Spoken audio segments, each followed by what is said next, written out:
Hello বন্ধুরা, আসসালামু আলাইকুম। কেমন আছেন আপনারা সবাই? আমি তো অনেক ভালো আছি। আপনারা অবশ্যই জানেন যে বিয়ে মানে খাওয়া দাওয়া আর খাওয়া দাওয়া।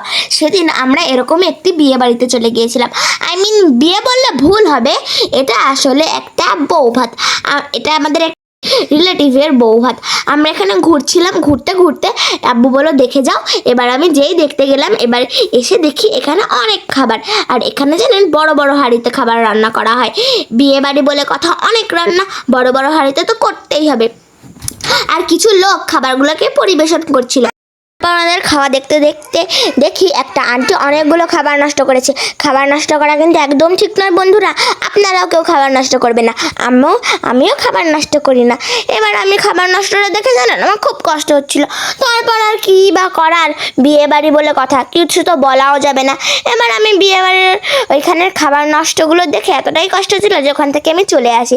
এবার যাওয়ার সময় দেখি এত ভিড় বউয়ের কাছে, কি করে যে যাব আমি বুঝতেই পারছিলাম না।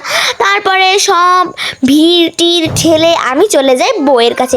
বউটা কিন্তু খুব সুন্দর ছিল। আর বউ দেখতে জানেন কি হয়েছে, যে দেখি ওখানে আমার বোন দাঁড়িয়ে আছে।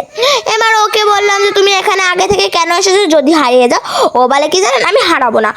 এবার আমি বউয়ের কাছে যে দেখি বউ ফটোশ্যুট করছে, ওই জন্য আর বউয়ের কাছে যাওয়া হয়নি। তারপর আব্বু বললো সমস্যা নেই, যাও। এবার আমি পাশে যে দাঁড়িয়েছি, এটা কিন্তু আমাদের একজনের রিলেটিভের বিয়ে। এবার উনি ভিডিও আর ফটোশ্যুট করছিল বলে আমাকে নোটিস করেনি। এবার আমাকে একটু পরে নোটিস করলো। তারপরে বললো কেমন আছে? আমি বললাম ভালো আছি, আপনি ভালো আছেন? এবার বললো হ্যাঁ আমিও ভালো আছি। আর আমার আব্বু বলছিল বউয়ের কাছে যাবে, আমি বলছি না যাবো না। কিন্তু আমার বোন বলছিল যে আমি যাব। তারপর ওকে বউ ডাকছিল কিন্তু ও যাচ্ছিলই না। ও খুব জানেন লজ্জা পাচ্ছিল। কিন্তু পরে বউটা ওকে ডেকেছিল, এমনকি ও বউয়ের কাছেও গিয়েছিল। নতুন বউ আমার বোনকে কোলে নিল, তারপরে অনেক আদর করলো। আর আমার বোন তো নতুন বউয়ের কাছে যে অনেক খুশি। ও নতুন বউয়ের কাছে যে এতটাই খুশি হলো যে আমাদের কথা তোর মনেই নেই, আমরা যে কে সেটা বোধহয় ও চেনেই না। নতুন বউয়ের কাছে আসতেই যাচ্ছিল না। আমরা কত বললাম আসো আসো, আসছেই না। তারপর আমরা অনেক বলার পর অবশেষে ও এসেছিল। তারপর আমি আবারও ভিড় ঠেলে ঠেলে চলে আসলাম।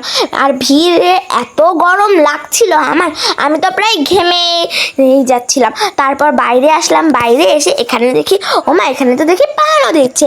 কিন্তু আপনারা কি জানেন বন্ধুরা, এই পান কিন্তু সব বিয়েতে দেয় না, শুধু গ্রাম বাংলা অঞ্চলে যে বিয়েগুলো হয় সেখানে এই পান পাওয়া যায়। আপনারা কে কে বিয়ে বাড়িতে যে পান খেয়েছেন আমাকে একটু বলবেন তো। আমি তো এখানেও খেয়েছিলাম আর আগেও খেয়েছি। আর এখানে আমি পান বানাচ্ছিলাম নিজের জন্য, কিন্তু তখনই আম্মু চলে আসলো। আম্মু এসে বললো যে তুমি আর একটা বানিয়ে নাও আর আমাকে এটা দাও। তারপরে আর কি বা করার ছিল, আমি আমার পানটা আম্মুকে দিয়ে দিলাম। আর এখানে জানেন গাইস, একটা ছেলে পকেটের মধ্যে দুটো মজুর বোতল নিয়ে ঘুরছিল। তারপর আম্মুকে পানটি দিয়ে দেওয়ার পর আমি আর একটা পান বানাচ্ছিলাম। আমি পান বানাতে বানাতে দেখি একটা দাদু অনেকক্ষণ ধরে পান বানানোর জন্য দাঁড়িয়েছিল।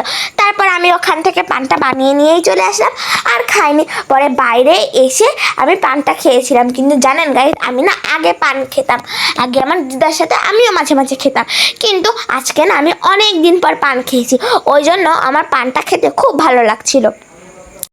আর হ্যাঁ গাইজ, আপনাদের সাথে একটা কথা তো বলতে আমি ভুলেই গেলাম। জানেন আমাদের লোহাগড়ার নড়াইলের দইটা যে এত মজা, সেটা কি আর বলবো। মনে হয় যেন অতুলনীয়, এত মজার জিনিস আর কোথায় বা পাবো। এই দেখুন দইটা কিভাবে কেটে কেটে দেওয়া হচ্ছে। আপনারা সত্যি করে বলুন তো, দইটা দেখে কার কার খেতে ইচ্ছা করছিল? আমার কিন্তু দেখে মনে ছিল আমি আবার খাই, কিন্তু আবার খাওয়া কি সম্ভব? আমার তো একবার খাওয়া হয়ে গিয়েছে। এবার বেশ অনেকক্ষণ আমরা বিয়ে বাড়িতে কাটিয়ে ফেলেছি। এবার আমাদের বিয়ে বাড়ি থেকে যাওয়ার পালা, ওই জন্য শেষবারের মতন বিয়ে বাড়িটাকে একটু দেখে নিচ্ছি। যেতে যেতে আমরা অনেক কিছু দেখলাম, এবং কি যেতে যেতে রাস্তায় একটা সুন্দর কৃষ্ণচূড়া ফুলের গাছ দেখলাম। জানেন গাইজ, আমার না কৃষ্ণচূড়া ফুল খুব ভালো লাগে। তারপর আমি জানেন কি করেছি, ফুল দেখতে দেখে পড়েই গিয়েছিলাম। তারপরে পিছনে কিসের একটা গোদাম ছিল, বস্তা টস্তা রাখা, কিন্তু আমি ওগুলোকে অ্যাভয়েড করে আমার প্রিয় ফুল কৃষ্ণচূড়াকে দেখতেই ব্যস্ত ছিলাম। দেখুন বন্ধুরা কি সুন্দর, সবুজ পাতার ভিতরে লাল লাল কৃষ্ণচূড়া ফুলগুলো উকি মেরে আছে। আমার না খুব ভালো লাগছিল। আর রাস্তাটাও খুব সুন্দর, চারিদিকে সবুজে ঘেরা আর মাঝখানে সুন্দর একটা রাস্তা। আমার এই রাস্তাটা খুব ভালো লেগেছে। আজকে তাহলে এইটুকুই, দেখা হচ্ছে অন্য কোনো ভিডিওতে। Bye bye.